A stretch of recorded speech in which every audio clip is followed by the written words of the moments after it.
사도행전 21장 1에서 26절 복음을 위해서 헌신한 바울이라는 말씀의 제목으로 함께 은혜의 말씀을 전하고자 합니다. 바울 사도는 드로아에서 7일을 기다려 예배했고 밤이 맞도록 성경을 가르치다가 유두고라 하는 청년이 졸다가 떨어져 죽는 일이 있었습니다. 그러나 하나님은 사망이 요동하지 않도록 유두고의 생명을 살리셨습니다. 이 일로 바울은 평안했고 기쁘게 말씀을 전했습니다.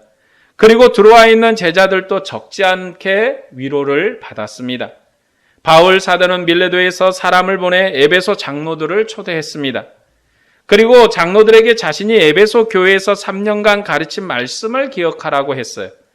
이 말씀이 너희를 지킬 것이며 여러 가지 공격과 이단으로부터 방어할 것이라고 권면했습니다. 그리고 자신이 본을 보인 것처럼 주는 것이 받는 것보다 복이 있다는 말씀을 따라 교회를 잘 목양하라고 당부했습니다. 에베소 장로들과 사도는 그곳에서 목을 안고 기도한 후에 작별했습니다. 왜냐하면 다시는 얼굴을 보지 못할 것이기 때문에 애통한 마음으로 작별의 인사를 나누었습니다. 오늘은 바울 사도가 예루살렘으로 가는 길에 받은 경고와 화목에 관한 말씀입니다. 먼저 본문 1에서 3절 말씀을 보겠습니다. 우리가 그들을 작별하고 배를 타고 바로 고스로 가서 이튿날 로도에 이르러 거기서부터 바다라로 가서 베니게로 건너가는 배를 만나서 타고 가다가 구브로를 바라보고 이를 왼편에 두고 수리아로 향하여 두로에서 상륙하니 거기서 배의 짐을 풀려 함이러라. 사도는 에베소 장로들과 작별하고서 배를 타고 두로로 갔습니다.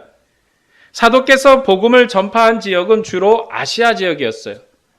이 팔레스타인 지역이 아니라 아시아의 지역에 가서 복음을 전했는데 이제 사도가 복음을 전한 지역을 떠나서 예루살렘으로 가는 그 과정에 팔레스타인 지역인 두로에 상륙을 했어요.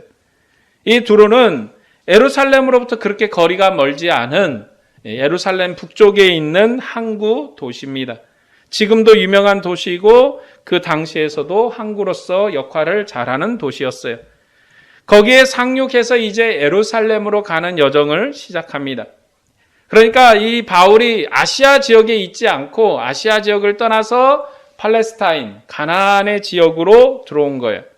본문 4에서 6절 말씀을 보겠습니다. 제자들을 찾아 거기서 이레를 머물더니 그 제자들이 성령의 감동으로 바울더러 예루살렘에 들어가지 말라 하더라. 이 여러 날을 지낸 후 우리가 떠나갈새 그들이 다 그 처자와 함께 성문 밖까지 전송하거늘 우리가 바닷가에서 무릎을 꿇어 기도하고 서로 작별한 후에 우리는 배에 오르고 그들은 집으로 돌아가니라. 바울 사도께서는 두로에서 이레를 머물었어요. 이레라고 그러면 7일이죠. 두로에서 예루살렘까지 육로로 가면 3일 길이에요. 그런데도 바로 가지 않고 두로에서 7일을 머물렀습니다. 이럴 것이라면 차라리 여기서 7일을 머물 것이라면 차라리 에베소 교회를 방문하고 설교하고 천천히 두로에 왔다가 바로 예루살렘으로 가면 되었을 것이에요. 그러나 사도 바울의 여정은 이 두로에 상륙하면서 본격적으로 시작합니다. 아시아 지역은 사도 바울이 복음을 전하고 정말 사도가 열심을 내서 그곳에 에베소나 여러 고린도에 하나님의 교회를 세우는 일에 충성을 한 지역이라면 이 두로는 사도가 사역하지 않았던 그런 지역에 와서 이제 그의 사명과 사역은 예루살렘에 가서 고난을 받는 것으로 이제 모든 것이 정해지기 때문에 사도 바울의 고난과 그 사역이 여기서 시작하는 거예요. 바울 사도는 중심적인 사역지인 아시아 지역에서 마지막 사역을 이제 마치고 수리아 지역인 두로에 상륙한 거예요. 그리고 여기서부터 거듭되는 체포의 경고를 받게 됩니다. 너 체포당할 것이다. 너 결박당할 것이다. 그런 경고를 계속 받아요. 사도 바울이 예루살렘에 가지 말라는 경고를 받는 것이 여러 번이었습니다. 첫 번째 경고는 아시아에서 복음을 전하다가 받았어요. 그래서 에베소 장로들을 권면하고 목을 안고 작별할 정도로 슬픈 그런 작별을 했습니다. 그 다음은 수리아 지역인 두로에 도착했을 때 다시 한번 체포의 경고를 받습니다. 그런 중에도 사도께서는 두로에서 일주일간을 머물렀어요. 돌아갈 마음이 없다는 거죠. 사도께서는 일주일간 머물면서 제자들을 찾아 친교를 했습니다. 아마 드로아에서 했던 것처럼 제자들과 떡을 떼고 예배하고 긴 강론을 했을 거예요. 바울 사도는 드로에 도착했을 때부터 예루살렘으로 가지 말라는 거듭된 경고를 받게 됩니다. 그런데도 그는 예루살렘으로 가는 것을 멈출 생각이 없어요. 그는 예루살렘으로 반드시 갈 것입니다. 그리고 드로에서 일주일간 머물고 바닷가에서 무릎을 꿇어 기도하고 서로 작별했습니다. 본문 7에서 10절 말씀을 볼까요? 두로를 떠나 향해를 다 마치고 돌로마이에 이르러 형제들에게 안부를 묻고 그들과 함께 하루를 있다가 이튿날 떠나 가이사랴에 이르러 7집사 중 하나인 전도자 빌립의 집에 들어가서 머무니라. 그에게 딸 넷이 있으니 처녀로 예언하는 자라. 여러 날 머물러 있더니 아가보라 하는 선지자가 유대로부터 내려와. 바울 사도는 가이사랴에 있는 전도자 빌립의 집에 들어가서 머물었어요. 이 빌립이 누군가? 초대교회 7집사 중 하나인 빌립이에요. 그는 에디오피아 내시에게 전도했던 그 사람입니다. 그는 전도자의 직무를 하는 사람이었기 때문에 집에 없었어요. 다른 곳에서 지금 사역하고 있는 중이었습니다. 그래서 바울 사도가 그 집에 들어가서 머물렀어요. 그런데 이 집안은 빌립 집사만 초대교회에 중요한 사역을 한 것이 아니라 그의 네 딸도 하나님 앞에 헌신한 그런 사람들이었어요. 그래서 그들은 처녀로서 예언하는 사람이다라고 그렇게 소개를 합니다. 그래서 바울 사도가 이 집에 들어가서 여러 날 머물었어요. 아주 헌신적인 집안이고 또 복음 전도자를 잘 접대하는 집안이었을 것입니다. 그래서 이 집에 여러 날 머물었어요. 빌립의 집은 예루살렘으로부터 그리 멀지 않은 가이사랴에 있었습니다. 그래서 바울 사도가 그 집에 들어갔고 그 집에 여러 날 머물고 있을 그때에 아가보라 하는 선지자가 유대로부터 내려왔어요. 본문 11절 말씀을 볼까요? 우리에게 와서 바울의 띠를 가져다가 자기 수족을 잡아매고 말하기를 성령이 말씀하시되 예루살렘에서 유대인들이 이같이 이 띠 임자를 결박하여 이방인의 손에 넘겨주리라 하거늘. 아가보라는 사람 어떤 사람인가? 사도행전 11장에 보면 안디옥 교까지 내려와서 큰 흉년이 들 것이라고 예언했던 선지자예요. 그러니까 이 선지자는 참으로 탁월한 사람이고 영역이 있는 사람이에요. 예루살렘에 큰 흉년이 들 것이라고 미리 예언했던 그런 선지자예요. 그런 그가 바울의 띠로 자기 수족을 묶고 이 띠의 임자가 결박당하고 이방인의 손에 넘겨주게 되리라 라고 예언한 거예요. 그러니까 아가보는 얼마 전에 예루살렘에 큰 흉년이 들 것이라고 예언했던 탁월한 선지자인데 그가 굳이 아가보가 유대로부터 찾아와서 바울을 찾아와서 예언하기를 결박당하고 이방인의 손에 넘겨줄 것이라고 했기 때문에 반드시 그렇게 될 것이에요. 그래서 사람들이 바울에게 예루살렘으로 가지 말라고 말렸어요. 아니, 탁월한 선지자가 와서 그렇게 될 것이라고 하니까 당연히 말려야 되겠죠. 그러나 바울은 여러분이 어찌하여 울며 내 마음을 상하게 하느냐? 나는 주 예수의 이름을 위하여 결박당할 뿐 아니라 예루살렘에서 죽을 것도 각오하였다라고 그렇게 말했습니다. 바울의 마음이 곧고 복음을 위해 죽을 각오를 했기 때문에 더는 말리지 못했어요. 본문 15에서 16절 말씀을 보겠습니다. 이 여러 날 후에 여장을 꾸려 예루살렘으로 올라갈새 가이사랴의 몇 제자가 함께 가며 한 오랜 제자 구브로 사람 나손을 데리고 가니 이는 우리가 그의 집에 머물러 함이라라. 바울에게 집을 제공할 형제를 함께 데리고 가는 것은 예루살렘이 위험한 지역임을 묘사하는 거예요. 미리 그곳에 있는 형제의 집에 머물지 않고 가이사랴 이 빌립의 집에 있었던 그 형제 중에 안정적이고 굉장히 집을 제공할 만한 그런 믿을 수 있는 사람의 집에 들어간 거예요. 그만큼 바울에게는 예루살렘에 올라가는 일이 위험한 도전이었음을 표현하는 것입니다. 그리고 예루살렘의 형제들이 바울과 그 일행을 반갑게 영접했어요. 바울을 영접한 형제들은 유대인 형제들이에요.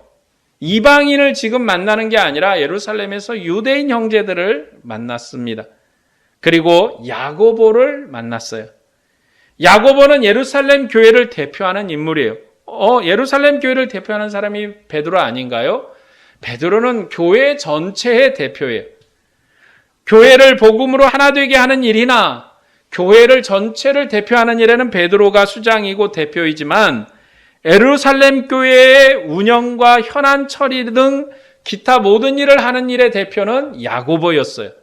그러니까 베드로는 예수님의 수제자로 전체 유대인과 이방인 교회 대표이고 예루살렘 교회 대표는 야고보였던 거예요. 그래서 바울 사도가 야고보를 찾아가서 그동안 있었던 선교에 대해서 보고를 한 거예요. 바울은 야고보와 장로들에게 이방 선교에 대해서, 이방 선교의 결과에 대해서 보고를 했습니다. 하나님께서 자기를 통해서 이방인 가운데서 행한 일을 다 보고했어요. 예루살렘 교회는 바울의 보고를 받고 하나님께 감사했습니다. 그리고 하나님께서 바울을 통해서 이방인을 받아들인 것을 기뻐했어요. 그런데 바울이 떠나 있는 동안에 예루살렘 교회가 크게 부흥해서 유대인 중에 믿는 신자가 많아졌습니다. 수만이나 됐다 그랬어요. 야고보가 수만이나 됐다. 그리고 그들은 어떤 사람인가? 율법에 열심 있는 신자들이에요. 율법을 잘 지키는 신자들이에요. 유대인이고 그리스도인이고 예수님을 믿는 사람이지만 그 사람들은 율법을 잘 지키는 신자예요. 이방인은 어떤 사람들입니까? 예수님을 믿고 그리스도인이지만 율법을 지키지 않는 신자들이에요. 그 차이가 있습니다. 뿐만 아니라 야고보도 율법에 열심 있는 사람이라 유대인으로부터 존경을 받는 사람이었어요. 그런데 그들에게 들린 바울의 소식 때문에 적지 않은 소동이 있었던 것 같습니다. 본문 21에서 24절 말씀을 볼까요? 내가 이방에 있는 모든 유대인을 가르치되 모세를 배반하고 아들에게 할례를 행하지 말고 또 관습을 지키지 말라 한다 함을 그들이 들었도다. 그러면 어찌할꼬 그들이 필연 그대가 온 것을 들으리니 우리가 말하는 이대로 하라. 서운한 네 사람이 우리에게 있으니 그들을 데리고 함께 결례를 행하고 그들을 위하여 비용을 내어 머리를 깎게 하라. 그러면 모든 사람이 그대에 대하여 들은 것이 사실이 아니고 그대도 율법을 지켜 행하는 줄로 알 것이라. 바울이 이방에서 모세의 말도 듣지 말라고 할례도 하지 말라고 했다는 소식, 그 소식이 유대까지 전해졌고 예루살렘의 많은 사람의 귀에 들렸기 때문에 상당히 흥분되어 있는 상황이에요. 그런 소식을 들었는데 바울이 예루살렘에 있다라는 소문이 나면 감당할 수 없는 그러한 폭동이 날 수 있는 상황이 지금 되어 있는 거예요. 그래서 야고보가 꾀를 내서 한 가지 권면하기를 여기 서운한 네 사람이 있으니 이 서운한 사람 뭐냐면 나시린의 서운을 한 사람이겠죠. 그래서 데리고 가서 머리를 깎고 그 비용을 바울 네가 내라. 그러니까 바울이 서운한 네 사람을 데리고 가서 율법을 따라서 이제 서원이 다 끝났으니까 머리를 깎고 비용도 바울이 되고 그러니까 이게 뭐냐면 바울이 율법을 지키는 거예요. 예루살렘 교회가 이방인에게는 율법을 지키지 않도록 그렇게 권면하고 또 그렇게 결정을 했어요. 그러나 바울은 유대인이에요. 바울은 이방인이 아니고 유대인입니다. 예루살렘 교회 성도의 대다수가 유대인이기 때문에 바울에게 율법을 지키게 함으로 유대인 사회에서 교회가 화목할 수 있도록 권면한 거예요. 지금 이 바울이 율법을 지킨다고 죄가 되는 게 아니에요. 율법을 지키는 것은 유대인들에게 태어나면서부터 행하던 자기의 습관이고 행동이고 그리고 그들의 삶이기 때문에 그것을 지키는 것이 죄가 되느냐 구원의 문제에 걸렸느냐 이것하고 아무 상관이 없는 거예요.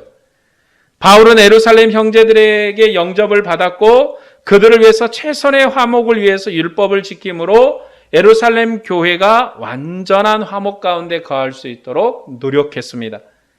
바울 사도가 예루살렘에서 해결한 문제는 예루살렘 교회의 화목이에요.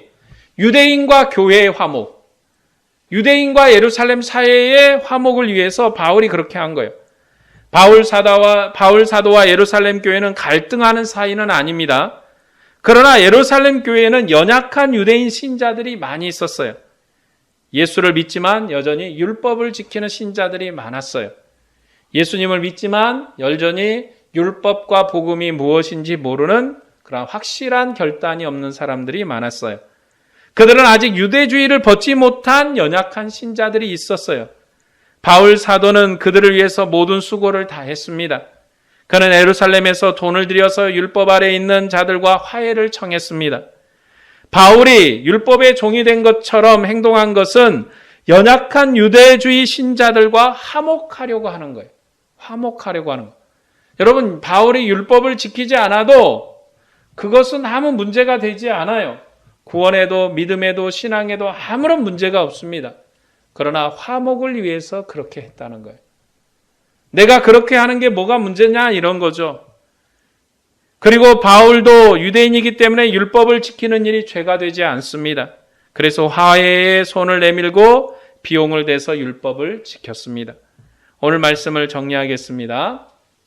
바울 사도는 예루살렘으로 가지 말라는 계속된 경고를 3번이나 받고도 예루살렘으로 갔어요. 바울 사도의 이런 행동은 예수님의 행적을 따르는 그러한 행동이에요.